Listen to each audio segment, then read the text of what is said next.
Thank you very much, Dr. Sabu and colleagues, for inviting me here. A little error. I have moved to Max from Vedanta now 1.5 years ago, but that hardly matters for this forum. I'm heading the Max Endocrinology and Diabetes program across the country. So we're talking today of little bit about basal insulin, but I'm not really going to talk so much about the insulin part as about how we are assessing efficacy of these insulins now. And from a time when we looked at basal insulins as something that primarily just brought the fasting glucose down, and the primary ways to assess them were whether they brought the fasting glucose down effectively without producing nocturnal hypoglycemia. I guess that was the main way that we assessed these insulins.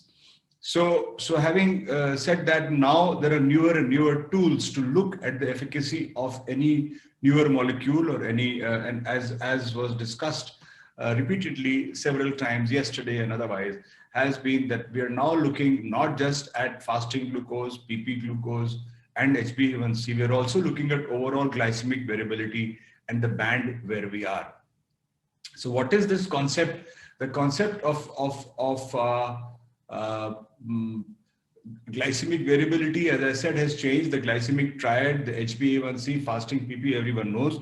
But in many developed countries and in many systems, the pre-meals were actually the ones that were tested. If you ask many of your colleagues who work abroad, they will say that they check the fasting and pre-meal and decide everything. And very often the post-meal glucose was not even tested as part of a routine diabetes management program. Not at diagnosis, of course, there it was tested, but otherwise. And the reason for that was that I guess the postprandial spikes are there everywhere, but the truth is that with Indians with their high carbohydrate diets have a significant postprandial spike with glucose because we tend to consume more of carbs, and that too of refined white carbs that causes that spike, which is why molecules like alpha glucosidase inhibitors are very popular in India. However, this whole concept has changed now. We know that we're not just looking at A1C and deciding everything based on that, A1C, fasting and PP blood glucose. We are also looking at hypoglycemia. Newer studies have all looked at hypoglycemia, and they have to. And newer molecules being approved for diabetes, one of the key features is that they should not be producing hypoglycemia. And of course, within that, there is the framework of nocturnal hypoglycemia, which we know produces considerable morbidity and sometimes can be actually really dangerous for the patient. So the fact that you could get into unrecognized nocturnal hypoglycemia, which has really become possible more and more by continuous glucose monitoring systems to pick those up, that also determines the efficacy and safety of an agent. So when you talk of an agent, you talk of efficacy, you talk of safety. And I think that's really important that we keep this in mind, that we are not just looking at lowering HbA1c. We have to do it without producing or with minimal hypoglycemia. And the last component in this, as I was mentioning, is glycemic variability, which means what is the fluctuation of blood glucose? How much time are we spending in the band where we would like our patient to be? And I'll discuss that a little more as we go along. So glycemic variability refers to the fluctuation in blood glucose levels, both peaks and troughs, within day and day-to-day variations. So one glycemic variability could be within a particular day, what is the lowest and the highest value, and how much time is the person spending in the value that you would like, in the range that you would like. So for example, you may have somebody who maintains 140 milligram per day plus minus 20 milligrams throughout the day. Or you may have somebody who goes down to 70 and then goes up to 280, and that may be a very different proposition in terms of the impact it has on the patient, long-term impact. So there is more and more data telling us that this variability, these spikes could be having an impact on outcomes related to diabetes. And when we have this, and we've shown that, and we also helped develop the guidelines for Asian countries for postprandial control, but we know that glycemic variability leads to high oxidative stress.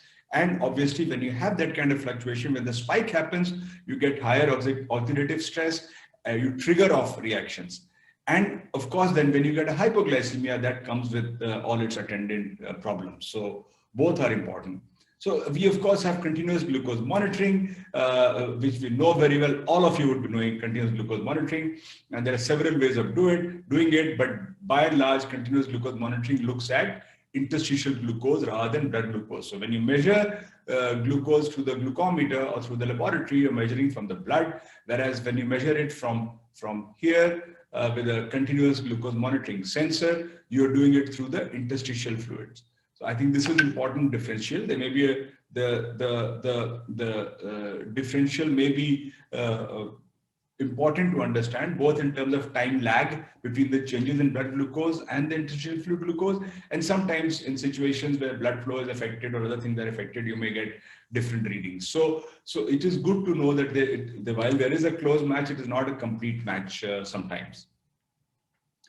So the devices that all of you are used to are personal real-time use devices. Of course, that we are looking at, well, broadly, I would say you would divide them into two.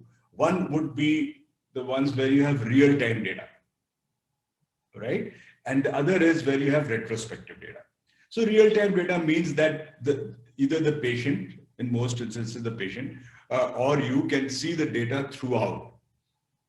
It's real time. And the professional ones are ones where or the retrospective ones are where the patient records you, that device is attached, and then turns that device into you. And then you map out the whole tracings and then discuss with the patient the effect of various treatments and changes and diets, etc. So both have become increasingly popular. Of course, the classic examples are the ones that are used with the pump and people who are on multiple insulin shots. So they really are important, and as the loop is being closed between continuous monitoring and delivery of insulin by the pump, you will find that these devices become more and more popular. They are highly sophisticated devices and very accurate. But in more common parlance, what is used in day-to-day practice by all of you is the ones that are attached for 2 weeks and then they are removed, and you can at the end of 2 weeks see that, or the ones again where the patient has a reader and can actually read their glucose anytime they like. So this flash glucose monitoring, or whatever you may call it, ambulatory glucose monitoring, is actually very, very popular now and has taken the diabetes management world by storm, so to speak. The special features is the Freestyle Libre is the commonest now, which doesn't require daily calibration, not affected by paracetamol. You can have coordinated apps locally developed and otherwise that will help you to share the values. The Dexcom is supposedly one of the gold standards for continuous monitoring, classically used with pumps and people with type 1 diabetes. And then of course you also have the Medtronic Guardian, which is an amazing tool. So all these are ways to measure, and you have to pick and choose what is useful for your patient. Given the cost and given the easy availability, it's the Freestyle Libre that has become more popular, especially for type 2 diabetes. What are the advantages? It provides comprehensive glucose data. You're not missing a recording. Alerts for hyperglycemia, very important in the patient monitoring devices. Now you have alerts and you can discern trends, which is very important. And they encourage patient engagement in management. And we always say this, that in the case of diabetes, the best person to manage diabetes is the patient himself or herself, because you're not going to be with the patient 24 hours. And therefore, empowering the patient, at least those who are educated and aware, empowering the patient is a critical component of effective diabetes management. And among that, I think CGM has, like self-monitoring of blood glucose was one of the first steps. CGM has really changed that scene. So you can, of course, use whichever one you think is appropriate for you and your setting. Now, sorry. But there could be problems. There could be site reactions. A few of my patients just can't use it because their skin reacts.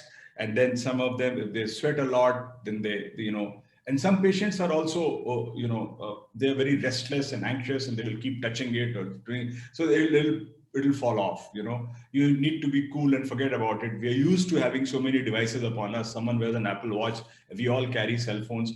I think people are getting used to devices, but some people are not comfortable. So, and then of course you may lose the transmitter then definitely there is a problem of malfunctioning sensors on and off, especially during the pandemic. We have faced this at times when we decided to depend totally on these, because these were really useful during the pandemic. And people are sitting at home and you're not able to access their blood glucose. This was fantastic. They could just mail you or WhatsApp you their reading, their tracings.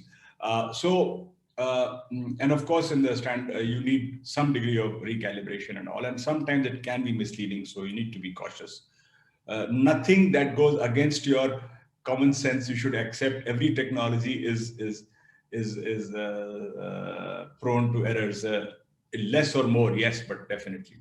So why all the worldwide data is based on HbA1c, but you know that there is a difference in different HbA1cs. You can see that with the same 7% HbA1c, you can have 100% time in range, you can have 63% time in range, or 18%, because if you have this kind of tracing, you will still get a good HbA1c. A1c does not pick up variability. It just picks up a 3-month average. In that 3 months, of course, the preceding few weeks are more important than the previous week. So if someone has an A1c of 7, it is possible that the control was very good in the preceding 1 month. So it's important to remember that the preceding few weeks have greater impact on HbA1c than what happened 2.5 or 3 months ago, right? But having said that, while it will give you some idea there, it will not give you any idea about the variation in blood glucose. And with the same A1c, you can have so much variation. The green part is a time in range. Look at that, right? So this is progress in monitoring, and you really have to go it is a time for change. There is no doubt.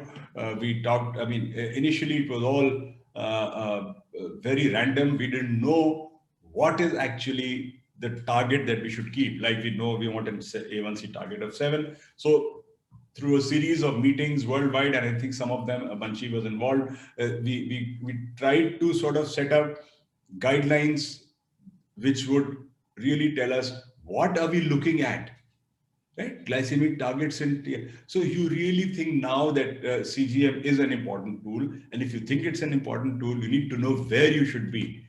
And this is how it progressed. It's only in the last decade that the whole field has changed completely. So what we talk about time in range is really this. We are talking about above target, below target, and in target, at target. So again, above target, if you say in general, if it's above 250, it's very high. 180 to 250 is high. This is regardless of fasting or postprandial. This is overall time in range. And one would ideally want to target more than 17 hours as 70 to 180, which is considered time in range. However, you may reset these targets depending on your patient, like you do for hypoglycemia, like you do for HbA1c. The same kind of adjustment will be made based on patient profile. And I think that's really, really important to remember. So if you're talking of hypoglycemia, that has to be really low. And that, of course, we know, especially level 2 hypoglycemia has to be really low. And obviously, we don't want our patients to be spending time in hypoglycemia. But there is also recent data, and this is the early data actually.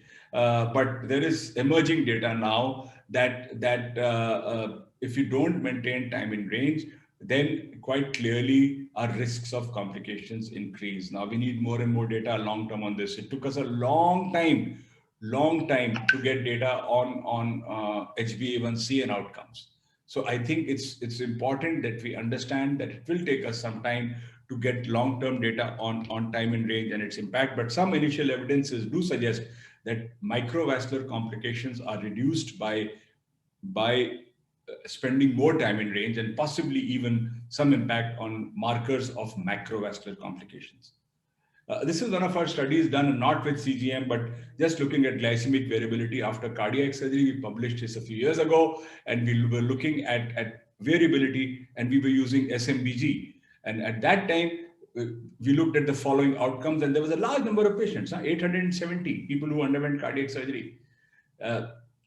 So length of stay in ICU, length of stay in hospital, rise in creatinine, infection, readmission, mortality. These are the parameters. This is part of another study, but we really looked at glycemic variability in this. And if you look at the higher glycemic variability, you found that mean length of stay in ICU was increased in those who had higher variability, prolonged length of stay of more than 100 hours, rise in creatinine and acute. So glycemic variability seemed to have an impact on all these parameters, even following cardiac surgery. So I think this is quite an important bit of information. And what is the global recommendation then? The global recommendation is obviously, we can go on discussing, but classically 70% between 70 to 180. Less than 25% above 180 and definitely less than 5% above 250. This is type 1 diabetes and early type 2 diabetes. And we don't want more than 1% or even less, actually, much less for severe hypoglycemia. But if you have older and high-risk patients, this is very important to go through this slide. You need less than 50%. You'll compromise. Instead of 70, you can go up to 50% for time in range, another 50% for mild hyperglycemia, and less than 10% for severe. So you can see this changes as the risk of hypoglycemia increases. And of course, we don't want any hypoglycemia. In pregnancy, it's totally different. You want everything to be perfectly controlled. You don't want any very high at all. So this is type 1. But in type 2 diabetes, you really, in pregnancy or GDM, it has to be all green. We all do that, right? So this is very nice way to see it. This is what we suggest for the usual patient. We become much more liberal, up to 50% TIR for the older or high-risk patients, up to 70% TIR at least for pregnancy with type 1 diabetes. But in pregnant non-type 1, which is a type 2 or GDMs, you want almost everything in TIR. So I think this is, and of course, the target range also changes in pregnancy. The target range here is 70 to 180. Here it is up to 140 only. So remember, you can adjust that and then calculate the time in range. So depending on what you're looking at in your patient. And then obviously we are looking at these are all the guidelines, ADA, ACE, everyone's including in their basic glycemic control algorithm. ACE has included CGM as a preferential thing. So what do we do? It's not something that has been so popular. It is now gradually looking at it. It has become more popular in India as the cost also has somewhat come down. So we know, I don't think we need to discuss peaks and troughs, but we do know that basal insulins clearly are flatter insulins and they produce less fluctuation. Whether they control postprandial or not is a different story altogether. But the fact is that the newer basal insulins, particularly Glargine, Glargine 300 and Degludec, they all produce a flat profile. So you do get less variability. Day-to-day variability is definitely less. Because if you have a good flat basal insulin, your fasting sugars will not be different every day. If you're using conventional insulin, sometimes you get a peak action in the middle of the night and the fastings can vary a lot.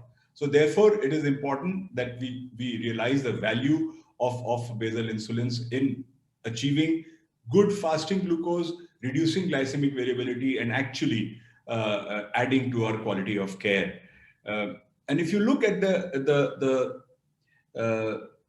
time in range, if you look at very accurate studies, head-to-head studies done between Glargine 300 and IDEC 100, you will find that there is, okay, we are not going to go into this, is not the topic today. We're not going to go into this. If you have one study showing less variability with the 2GO, that is Glargine 300, you will another one showing lesser variability with Degludec. So we are not going to go into that too much. Suffice it to say that these newer analogs, they are actually very useful in reducing the fluctuations. You know, when the same thing happened when Glargine first came in. And when Glargine first came in, people said, when I started using it, that Dr. Mittal has just moved from government to private sector and he's promoting new insulins and expensive insulins. And now we talk of Glargine as standard of care and compare everything new with Glargine, whether it's Degludec or Glargine 300. So you got to be careful. Don't mix up the cost component with the science. And as far as the science goes, these newer analogs, especially U300 Glargine and Degludec, have clearly made a difference in our clinical practice.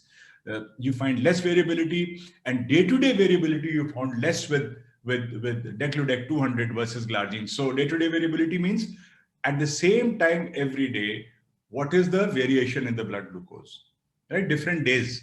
And within the same day, that is the intraday variability. So both of these newer insulins actually produce much less variability than the earlier insulins does. So NPH gave way to glargine, and glargine will ultimately, mark my words, give way to glargine U300 and degludec. And again, comparison studies, very interesting studies, which actually showed lower variability with glargine 300 here as compared to IDEG 100. So lots of interesting areas of research here. You can look at many aspects and figure out which of the basal insulins, newer basal insulins, you would like to use. But I would just say that they are clearly superior to their predecessors. So simply because there's less variation, they have longer duration, time flexibility, reduced variability, titration is good. We all know that. We are big users of basal insulin, all of you are. And this study, which just came in last week, was it this week or this week? Last week, okay, which showed that effect of continuous glucose monitoring on glycemic control in patients with type 2 diabetes who are on basal insulin. So you're trying to see, does CGM tell us anything about patients who are on basal insulin, not on basal bolus, OADs plus basal? It's a nice study because it has a fairly long follow-up, and there were 116 people who continued monitoring and 59 who continued. There's a 2:1 ratio. 59 who continued to monitor with the normal glucometer across 15 primary care practices. So it's an important study, and you find that actually use of CGM led to better glycemic control. Right, 9.1 to 8% in CGM, 9 to 8.4% in those who had blood glucose monitoring across primary care practices. So it's not a specialized thing. They're trying to say that use of continuous monitoring devices actually clearly improves glycemic control over a longish, at least middle range period, even in patients who are on just basal insulin plus oral antidiabetics.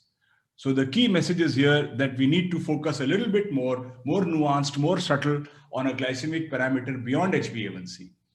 Glycemic variability and TIR are popular now. Basal insulins can improve this quite clearly. Of course, if someone has postprandial spikes, and all of us have those kind of patients, then basal insulin alone will not do. We know that it works initially, and then after some time, you may have to add prandial insulins. But let me also tell you, in type 2 diabetes, with the advent of newer molecules like GLP-1, SGLT2, and our good old metformin and sulfonylureas, the requirement for prandial insulins has reduced, except in emergency situations like COVID and others.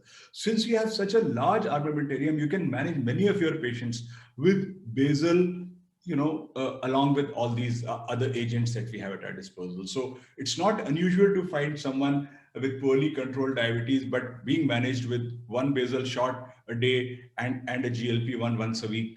And now we'll have oral GLP-1 also, and with SGLT2. So having used all these, you will find that the use of prandial insulin, that's what I predict, and I may be wrong, in about 5 to 10 years, in type 2 diabetes will become less and less, and actually in India. And it will be more and more agents that control prandial glucose along with the basal insulin to reduce fasting and minimize glycemic variability. So this is the kind of life we want for our people with diabetes. We don't want roller coasters. We want completely placid water. That would be wonderful, isn't it? Completely flat, no ripples, no problem, flat, good glycemic control. Thank you.